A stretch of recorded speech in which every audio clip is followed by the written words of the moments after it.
Hey guys, I'm Meteorologist Chris Tomer. Let's talk some mountain weather, and really it's about this northwest flow. I talked about it on my blog this morning. If you haven't looked at it, check it out. Talked about Loveland picking up new snow, and there's more in the forecast through Friday. In fact, talked about the flow itself, why it's important. Looked at some of the freezing levels up in the Pacific Northwest because you're going to get inundated by precip up there over the next couple of days, how it's going to push the snow level up, then bring it back down in Whistler, and a lot of those high volcanoes will suffer from this higher snow level, at least for a while, and cut down on some accumulation. And then I have a chart of some of my forecast, and again, it's not exhaustive at this point, but some of the places that will be getting snow are on that, and then some comments here. And I've always encouraged these. I do appreciate these. Gives me an idea of what people are looking for. Cricket in Crested Butte wants a map, wants some more locations on to be listed. Totally agree with this.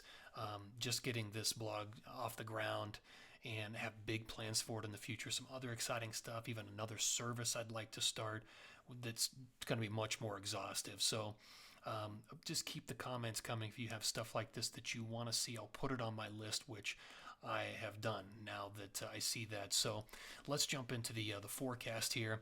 And again, this is radar satellite. You can see the flow. I mean, it is rich coming off the Pacific, and then the upper level winds are just basically taking that moisture and then moving it down and bumping it up into the higher terrain over Idaho, the Tetons, and then down into Colorado as well. And that's why we're getting snow with this. It's really orographically driven at this point. So you can see the blue. That's the snow here on the future radar and the satellite.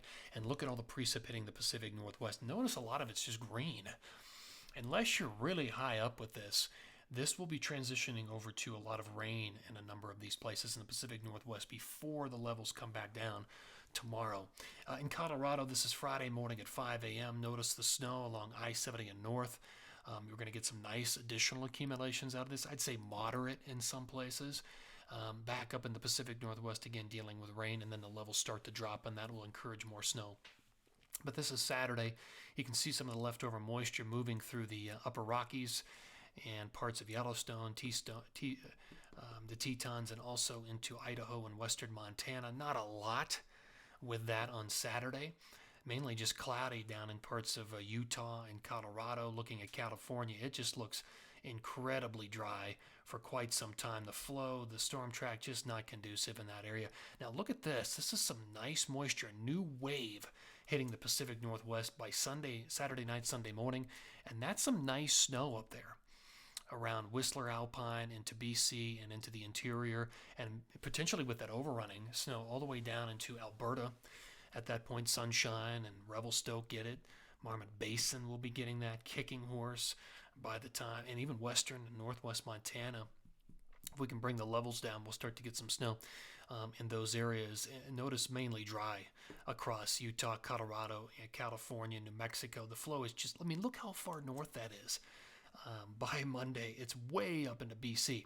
So snow between now and Sunday morning. And keep in mind, this is really tricky up in the Pacific Northwest because of the snow levels going up and then coming down. Rainier, though, because it's so much higher, mid-mountain, mid-volcano, and all the way up to the summit, you could be looking at a few feet of snow because you'll stay as an all-snow event, whereas it's going to be transitioning at lower elevations. And the same goes for Baker. Really tricky. You go higher up, it may be all snow, and the number is way beyond what I've listed here. But Whistler, Blackcomb, you'll do, once the snow level comes down, you'll do fine. And then notice that overrunning over the weekend, hitting Revelstoke, Sunshine Village, Fernie, Marmot Basin, down into the lower 48, 3 to 6 on the way for Jackson Hole with this northwest flow. In Colorado, 4, 5, 6 around Loveland, Steamboat, Cameron Pass. Eldora could get some out of this, a Basin, Winter Park. A little less, obviously, as you go back along I-70 out of the northwest flow, but certainly a couple not out of the question, and not a lot south of I-70 towards Crested Butte. Maybe an inch or less out of this. So again, always appreciate you tuning in here. Subscribe to the blog if you think it's effective, and again, it will be getting upgrades into the future and some new exciting stuff as well. So take care. Thanks for tuning in.